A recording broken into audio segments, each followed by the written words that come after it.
SIR শুনানিতে বেনজির নির্দেশ দিয়েছে সুপ্রিম কোর্ট। এবার বিচারকদের তত্ত্বাবধানে হবে এসআইআর। জুডিশিয়াল অফিসারদের সিদ্ধান্তই চূড়ান্ত বলে মানতে হবে রাজ্য সরকারকে।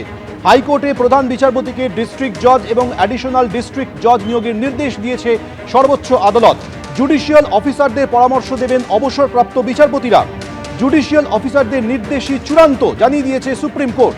এসআইআর মামলায় আজ এই বেনজির নির্দেশ দেশের সর্বোচ্চ আদালতের। সর্বোচ্চ আদালত আরও জানিয়েছে, লজিক্যাল ডিসক্রিপেন্সি নিয়ে শুনানি করে সিদ্ধান্ত নেবে বিচার বিভাগ। জুডিশিয়াল অফিসারদের নির্দেশ সুপ্রিম কোর্টের নির্দেশ বলেই মানতে হবে বলে আজ সর্বোচ্চ আদালত জানিয়ে দিয়েছে। রাজ্যকে অবিলম্বে এটা মানতে হবে, নির্দেশ দেশের প্রধান বিচারপতি।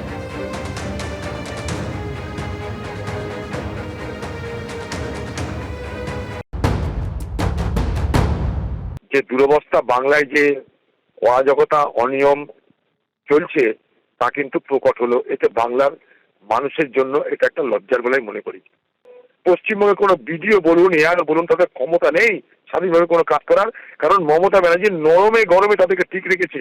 এইভাবে কেন একটা মুখ্যমন্ত্রী তার নির্বাচন কমিশনের কাজের সঙ্গে যারা যুক্ত সেখানে মাথা ঘামাবে? আপনি আইনি লড়াই লড়ুন, প্রতিবাদ করুন, আপনার অফিসারদের নিয়োগ করে দুয়ারে দুয়ারে এসআইআর চালু করে বাংলার মানুষকে সুরাহা দিন।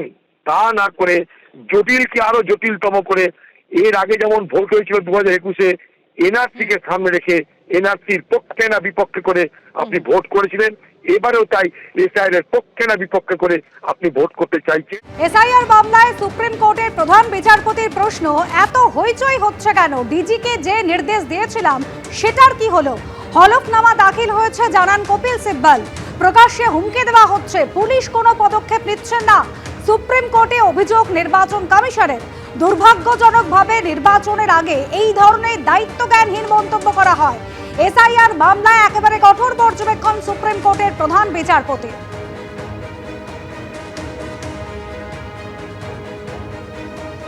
সিপিএম নেতা শতরূপ ঘোষ এই মুহূর্তে আমাদের সঙ্গে রয়েছেন। শতরূপ, আজ বেনজির নির্দেশ দিয়েছে সুপ্রিম কোর্ট। দেশের সর্বোচ্চ আদালত জানিয়েছে যে বিচারকদের তত্ত্বাবধানে এসআইআর হবে। জুডিশিয়াল অফিসারদের সিদ্ধান্তই চূড়ান্ত বলে রাজ্যকে মেনে নিতে হবে। কিভাবে দেখছেন?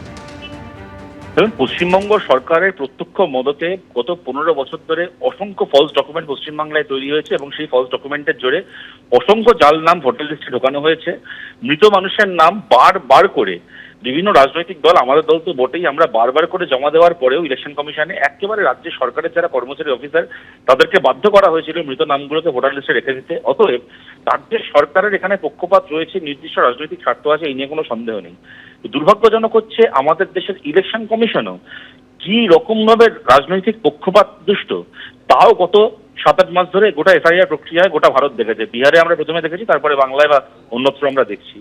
এমতাবস্থায় জুডিশিয়াল মানে কিছু মানুষকে, জুডিশিয়ারির সঙ্গে যুক্ত কিছু মানুষকে সুপ্রিম কোর্ট দায়িত্ব দিয়েছে।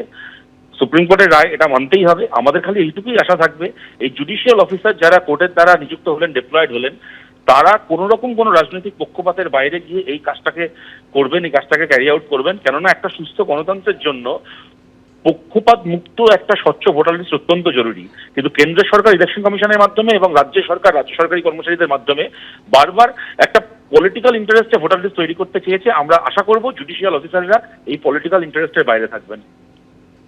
শতরূপ, ধন্যবাদ। গত কয়েক সপ্তাহ ধরে নির্বাচন কমিশন এবং রাজ্য সরকারের মধ্যে লাগাতার চাপানোতর চলছে। আর এবার বেনজির নির্দেশ দিল সুপ্রিম কোর্ট। বিচারকদের তত্ত্বাবধানে এসআইআর হবে। জুডিশিয়াল অফিসারদের সিদ্ধান্তই চূড়ান্ত বলে মানতে হবে রাজ্য সরকারকে। হাইকোর্টে প্রধান বিচারপতিকে ডিস্ট্রিক্ট জজ, অ্যাডিশনাল ডিস্ট্রিক্ট জজ নিয়োগের নির্দেশ দিয়েছে সুপ্রিম কোর্ট। জুডিশিয়াল অফিসারদের পরামর্শ দেবেন অবসরপ্রাপ্ত বিচারপতিরা। জুডিশিয়াল অফিসারদের নির্দেশই চূড়ান্ত বলে সুপ্রিম কোর্ট জানিয়ে দিয়েছে। লজিক্যাল ডিসক্রিপেন্সি নিয়ে শুনানি করে সিদ্ধান্ত নেবে বিচার বিভাগ। জুডিশিয়াল অফিসারদের নির্দেশ সুপ্রিম কোর্টের নির্দেশ বলেই মানতে হবে। দেশের সর্বোচ্চ আদালত একথা আজ স্পষ্ট জানিয়ে দিয়েছে। আজ হতাশা প্রকাশ করে সুপ্রিম কোর্ট বলে যে দুর্ভাগ্যজনকভাবে কমিশন রাজ্য অভিযোগ পাল্টা অভিযোগ করছে, দোষারোপের খেলা চলছে। এই মন্তব্য করেন দেশের প্রধান বিচারপতি।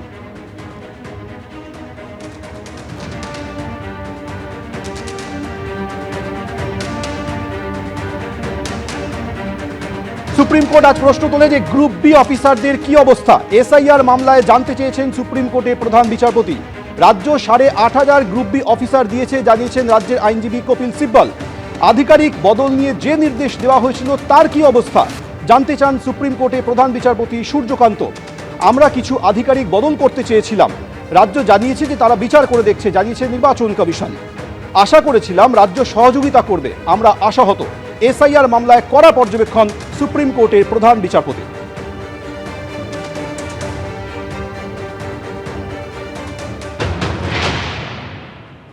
এই যে স্পেশাল রোল অবজারভাররা বিভিন্ন রাজ্য থেকে এসেছিল, তারা বাংলা ভাষা বোঝে না, বাংলার নাম বোঝে না।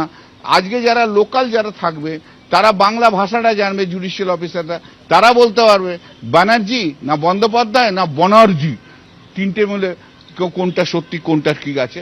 অতএব যা পেয়েছি ভাবা যায় না, আমরা ভাবিনি কখনো দিন, আমি এটা ভাবতেই পারিনি আজ সকালবেলায় যে এরকম একটা অর্ডার পাবো। অত্যন্ত খুশি, ভীষণ ভালো, দারুণ হলো।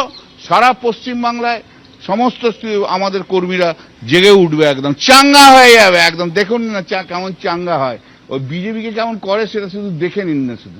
এবিপি আনন্দ, এগিয়ে থাকে, এগিয়ে রাখে।